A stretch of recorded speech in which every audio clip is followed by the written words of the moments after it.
There is no more place for mid in gaming. Oh my god, no way! Less than a month after Highguard's launch, it's very much not alive. But the failure of Highguard is not an isolated case of a mediocre game flopping. Highguard's failure is a public send-off, a goodbye ceremony to what used to be a dominant force in gaming. I am talking, of course, about a death of a mid game.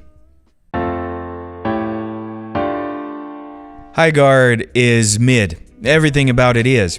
The hero shooter framework, which smells like a senior home, strange flight flow, clunky looting. Highguard even came into the world the wrong way, pulled out from the developmental womb by the clammy cold fingers of Jeff Keighley. I've played it, and after you see this trailer, I think you're going to want to as well. Welcome to Highguard. The kid basically had no chance. Its greatest sin, of course, is adopting a visual style so bland and uninspired, it's as if you look at nothing while playing. A black screen is more entertaining than playing Highguard. True.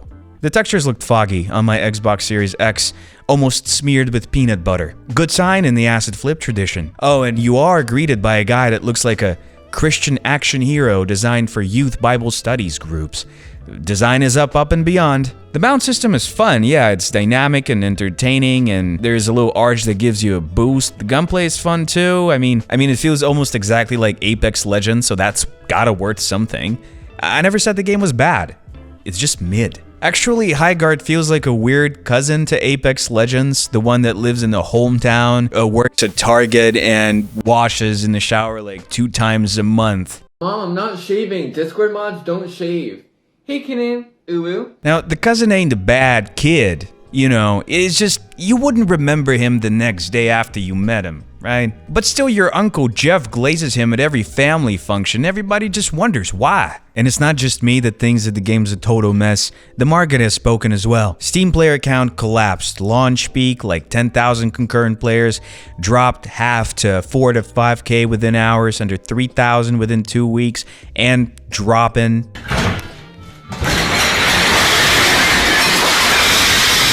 Wildlight Entertainment staff confirmed laying off the most of the team, keeping only the core staff to support the game. Oh, and Josh Sobel, the designer of the game, wrote a big post-mortem, so to speak, on how it feels to be a part of a sinking ship. The post is unavailable anymore, but some traces remain. Within minutes, it was decided. This game was dead on arrival, and creators now had free ragebait content for a month. Boy, ain't that right. Every one of our videos and social media got downvoted to hell. Comment sections were flooded with copy-paste meme phrases such as Concord 2 and Titanfall 3 died for this. At launch, we received over 14,000 review bombs from users with less than an hour of playtime. Many didn't even finish the required tutorial. I think that the team didn't deserve even an ounce of hatred though. For now, I'd like you to see Highguard as I see it, a sigil of change that occurred in gaming, a shed skin lying lifeless on the ground, now merely a sign of life that was and will be. Better and deliver breakthrough innovations. But if you knocked on the door of a happy house of the video game industry just 10 years ago, you'd see that most residents were 5 out of 10s, and we were so content with it. Mid was the backbone of the industry, the main breadwinner that made studios enough money to survive and grow into legends we know today. PS2 era had 3,800 plus games. Most were mid-tier. Every movie got a game, and licensed tie-in game was almost a guaranteed mid every time. Remember like Spider-Man 3? B-movie, the tie-in game? Peter Jackson's King Kong? Leave your favorite mid-movie tie-in game in the comments. That's gonna be hilarious to remember that stuff. Anyways, development costs were manageable, like 5 to 15 mil for a mid-game. Retail stores required a constant stream of anything to sell, and anything sold. Games like the Darksiders, Homefront, Singularity, Two Worlds, Risen, all 6 out of 10s, and Highguard is kin to this family. They were alright to play, and we played through them, and yet they wouldn't survive a second today. The Atmo is just too acidic. The expectations are too damn great.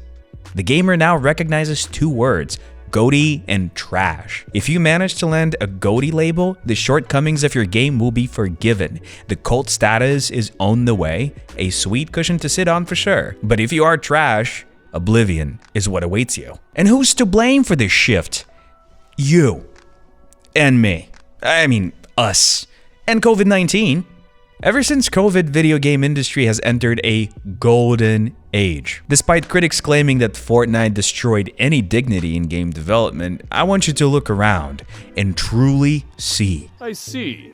When was the last time in history that the industry birthed so many insanely high quality titles so consistently? The 90s, maybe 2007, 2012, generational run. Look at us right now, year after year, since 2020. Now compare the video game industry with the movie industry that's not going through the best era of its existence at the moment. With such a ballet of heavy hitters on stage, how is it even imaginable that Highguard survives and succeeds? The golden age has completely shifted the taste of the gamer, the mentality. You know what I mean? The taste is just spoiled with luxury. I got 10 GOTYs waiting in my backlog, and they're waiting for me to clear out the time to play them. My attention span is just not wide enough to cover all the hits, let alone the mid attempts at hits. And Highguard is packing what exactly? Like smooth gameplay? Okay. The oversaturation with hits presupposes that your game must be exceptional or exceptionally distinct. If the AAA is ready to supply the exceptional, there is a Charming Ex-Underdog that is here to provide the exceptionally distinct. Lately, nobody's been winning like an indie developer, alright? The indie developer makes strong creative vision games, makes new creative system games, makes charming little friend slop games. That's fresh. And we're gonna top that with a little cream fraiche. Indie is booming, being successful like never before. With new marketing channels, you don't need 50 mil of like ad budget. All you need is a phone and a viral TikTok and you're golden. And with game making tools being accessible as never before, any singular dude can step out with a creative, strong vision and change the game. Pun intended. Maynard Lords, solo developer. Balatro, massive success, solo developer. Hollow Knight Silksong, 3 main devs, one of the best games I've ever played in my life. Jesus Christ. Mugenix, insane success, influencer-based marketing. Genius. Dispatch, small team, small budget, big dreams. Now that's a game with some chest hair. No, I'm not a human. Small Russian team. Budget is like 3 pao kobasi. Guys are visiting like the local coffee shop in here. You can actually meet them. Right now is the time when a small but vigorous creative seed gives so much fruit that it's enough to feed the entire world. It is the indie scene that consumed the mid and took its place, and the trend will march on, shining with divine creative radiance. The Highguard tale is a tragedy not of ambition, not of laziness or greed. It's a tragedy of timing. Perhaps if the game saw light of day in 2018, riding the Overwatch train, we would still play it and savor it as an artifact of the past, packing nostalgic value. But such are the rules of the game now, such is the new mentality. It's all black and white and there's no way back. Today is the day when Highguard is finally put to earth, and with it, all of the mid-games who have ever lived. Tonight will be grim and cold, but with the creeping warm sun rays of tomorrow, there will come a whisper sailing through the winds, and the whisper will convey, welcome to the new world. There is a steam sail starting today.